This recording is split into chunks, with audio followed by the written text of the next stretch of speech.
मैं पेशे के एतबार से नफ्सियाती अमराज का मुआलिज हूँ और जाहिर है कि डॉक्टर भी हूँ।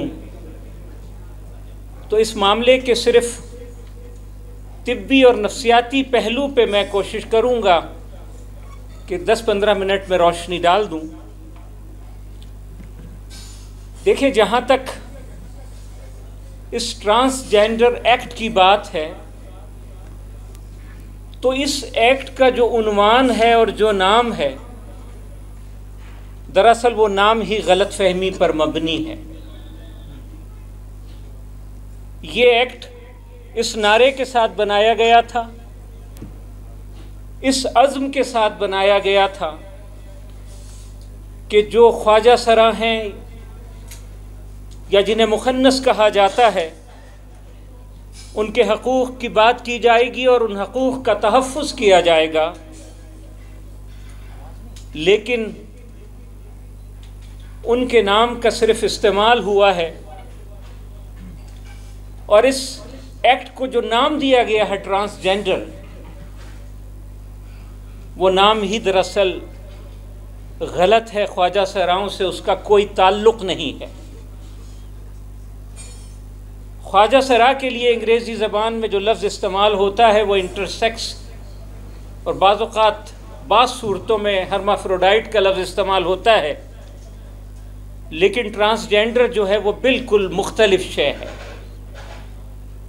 ट्रांसजेंडर का जो मतलब है, और देखिए ये मतलब मैं सिर्फ अपने ज़ाती फ़हम और मालूमात की बुनियाद पर नहीं बयान कर रहा। 2 लुगात का मैं हवाला दे देता हूँ और इसके अलावा भी आप चाहें तो मज़ीद तलाश कर सकते हैं। मैरियम वेबस्टर बड़ी मारूफ अंग्रेज़ी ज़बान की डिक्शनरी है, इसके साथ साथ एक कॉलिंस एक और लुगत का नाम है। इन दोनों लुगात में ये बताया गया है कि ट्रांसजेंडर से मुराद वो लोग होते हैं कि जो मुकम्मल औरत होते हैं, मुकम्मल मर्द होते हैं पैदाइशी तौर पर, लेकिन बावजूद वो अपनी सिंफ से, अपनी जिन्स से मुतमईन नहीं होते और इसको तब्दील करना चाहते हैं। जबकि ख्वाजा सरा का मामला थोड़ा सा मुख्तलिफ होता है। ये जो कुरानी आयात मैंने आपके सामने पढ़ी थी, इनसे ये पता चलता है कि जो इंसान की जिन्स होती है या जो जेंडर होता है, उसका तयन जब रहम मादर में हमल ठहरता है तो उसी वक्त हो जाता है और सिर्फ उसकी जिन्स का तयन नहीं होता बल्कि उसकी पूरी तकदीर भी तरतीब दे दी जाती है। ये कुदरत का फैसला होता है, इसमें किसी शख्स का कोई दखल नहीं होता और जो बच्चा जन्म ले रहा होता है उसके माँ बाप का भी इसमें कोई दखल नहीं होता। एक डॉक्टर की हैसियत से मैं सिर्फ चंद जुमलों में ये वजाहत करना चाहता हूँ और इल्म हयातियात की रूह से वजाहत करना चाहता हूँ कि ये अमल होता किस तरह से है। देखिए, एक चीज़ होती है जिसको क्रोमोसोम कहा जाता है। ये असल में 2 लफ्ज़ों से मिलकर बना है। क्रोमो का मतलब होता है रंग या लौन जिसे कहा जाता है, और सोम का मतलब होता है जिस्म। तो गाढ़ी उर्दू बोलने वाले लोग क्रोमोसोम का जो तर्जुमा करते हैं वो लौन जिस्मिया करते हैं, या बाज़ औक़ात सिर्फ लौनिया का लफ्ज़ इस्तेमाल होता है। ये इतना मारूफ नहीं है। क्रोमोसोम उससे ज़्यादा उर्दू बोलने वालों में मारूफ है। असल में ये क्रोमोसोम होता क्या है, ये बिल्कुल एक बारीक धागे की तरह होता है जिसके अंदर डीएनए मॉलिक्यूल मौजूद होता है। डीएनए के नाम से सारे लोग वाकिफ़ हैं, और उसके साथ थोड़ी सी प्रोटीन होती है। और इंसानी जिस्म के अंदर जो खुलियात पाए जाते हैं, जितने सेल्स पाए जाते हैं, उनके अंदर ये क्रोमोसोम मौजूद होता है। और इसके अंदर एक ख़ास बात ये होती है कि इतलात का पूरा एक निज़ाम होता है। और जिन आयात की मैंने तिलावत की थी और जिसमें ये बताया गया था कि अल्लाह ताला जब बच्चा माँ के पेट में होता है और जिस वक्त हमल ठहरता है उस वक्त ही उसकी पूरी तकदीर लिख देता है, तो दरअसल खुदा ने जिस तकदीर की बात की है उसकी सारी तफसील इस क्रोमोसोम के अंदर मौजूद होती है। क्रोमोसोम की एक और शक्ल होती है जिसे सेक्स क्रोमोसोम कहा जाता है। ये एक्स और वाई दो किस्मों के होते हैं और इनको एक्स और वाई से इसलिए मौसूम किया गया है कि मॉर्फोलॉजी के एतबार से, दिखाई देने के एतबार से इनकी शक्ल एक्स और वाई जैसी होती है।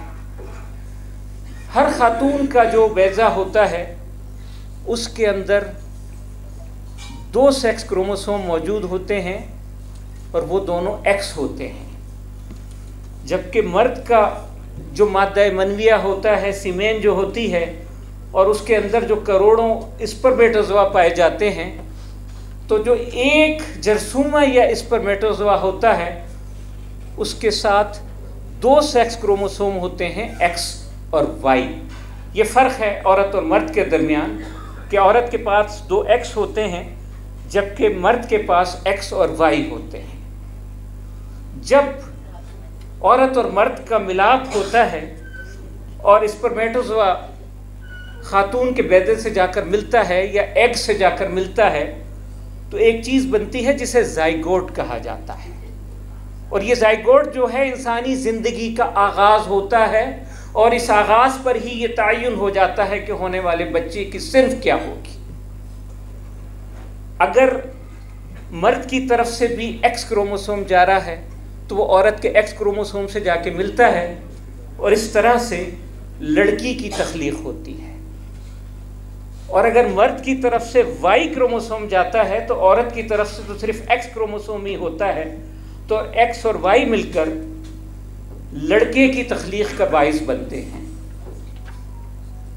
आप एक चीज़ यहाँ पर गौर फरमाएं, सारी चीज़ अल्लाह की तरफ से होती है, लेकिन अगर मर्द और औरत के फ़र्क का तयन करें तो जो बच्चे की जिन्स होती है उसके तश्कील पाने में औरत का 1% भी ताल्लुक़ नहीं होता।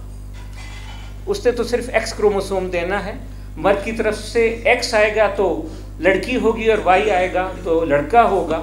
लेकिन हमारे माशरे में अगर लड़कियां पैदा हो रही हों तो औरत को मौरिद इल्ज़ाम ठहरा कर बाज़ औक़ात तलाक़ दे दी जाती है। और गुज़िश्ता दिनों तो जब तीसरी लड़की हुई तो एक शख्स ने अपनी बीवी को और अपनी बेटी को भी गोली मार दी। ये सफ़ाकी जो है बड़ी ख़तरनाक है। हमें गौर करना चाहिए कि जिस शख्स ने गोली मारी थी अगर कसूर बनता है तो उसका बनता है, वैसे तो ये अल्लाह की तरफ से है। लेकिन अगर आप औरत और मर्द की बुनियाद पर फ़र्क देखना चाहते हैं तो ये मर्द की तरफ से था जो लड़की पैदा हुई, क्योंकि उसकी तरफ से मुसलसल एक्स क्रोमोसोम जा रहा था। सामईन मोहतरम, पैदाइश के वक्त 99.9% से ज़्यादा बच्चे जो होते हैं उनकी जिन्स बिल्कुल वाज़ेह होती है। जिन्स में जो इबहाम पाया जाता है या एम्बिगिटी जो पाई जाती है वो सिर्फ आशारिया 0.2 से लेके आशारिया 0.5 तक होती है और आप अंदाज़ा लगा सकते हैं कि ये कितनी तादाद है। और पाकिस्तान की जो आबादी है इसमें अब तक, और यही जो मैंने मुख्तसर सी बात बताई, आशारिया 0.2 से आशारिया 0.5 तक, इन्हीं बच्चों को असल में आगे चलकर ख्वाजा सरा कहा जाता है। और पाकिस्तान की आबादी में ये कितने हैं तो नादरा में जो अब तक रजिस्ट्रेशन हुई है वो सिर्फ 21,744 अफराद की हुई है। ज़ाहिर है ये आदाद शुमार बहुत ज़्यादा मोतबर नहीं है पाकिस्तानी हुक्मरानों की तरह, इसलिए इस पर पूरे तौर पर यकीन नहीं किया जा सकता। ये तादाद थोड़ी ज़्यादा हो सकती है यकीनी तौर पर। सिर्फ इस वक्त से फ़ायदा उठाते हुए और तहदीस नेमत के तौर पर मैं अर्ज़ कर दूं कि इन बच्चों को आखिर ख्वाजा सरा कहा क्यों जाता है, तो इसका पस मंज़र भी बड़ा दिलचस्प है। असल में मुग़लिया दौर में और उस्मानी दौर में इस किस्म के बच्चे जो बड़े हो जाते थे उनको औरतों के हरम में भेजा जाता था और ख्वाजा का मतलब होता है एक ज़िम्मेदार शख्स या अफसर, और सराय जो है वो रहने की जगह होती है। तो चूँकि वो हरम में एक ज़िम्मेदार की हैसियत से रह रहे होते थे, उनकी आमदोरफ्त जो है वो बिल्कुल आज़ादाना होती थी, तो इसलिए उनको ख्वाजा सरा कहा गया। ये एक हमारे माशरे के लिए काबिल कबूल लफ्ज़ कहा जा सकता है, एक मुहज़्ज़बाना लफ्ज़ इसे आप कह सकते हैं। लेकिन बाकी जो अल्फाज इस्तेमाल होते हैं, हिजड़ा, खुसरा, ज़नख़ा, तीसरी जिन्स, ये अल्फाज इस्तेमाल नहीं होने चाहिए।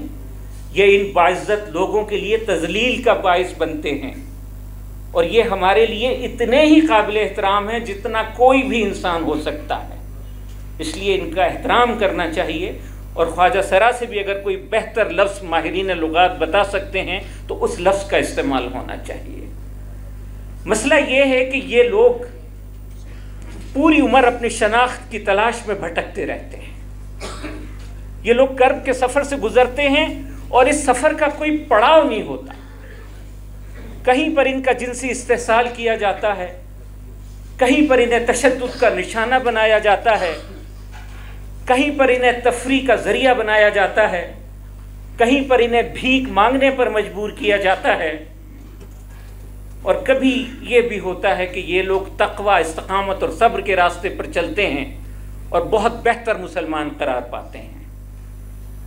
मगर शनाख्त का जो बहरान है वो सिर्फ इनके साथ नहीं है। शनाख्त का बहरान उन लोगों के साथ भी है जिसके नाम पर ये ट्रांसजेंडर एक्ट बनाया गया है।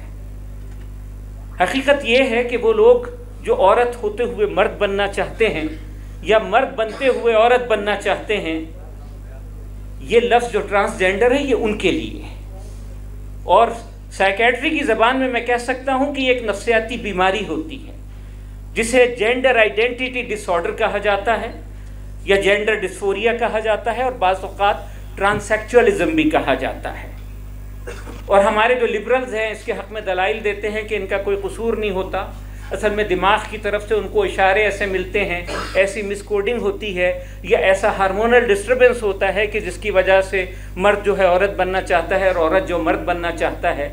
अव्वल तो ये बात साबित शुदा नहीं है, लेकिन अगर इसको मान भी लिया जाए तो भी ये एक नफ्सियाती बीमारी है और इस बीमारी का इलाज किया जाएगा, और ये कोशिश की जाएगी कि उनको जो है मर्द के तौर पर और औरत के तौर पर माशरे में रहना सिखाया जाए।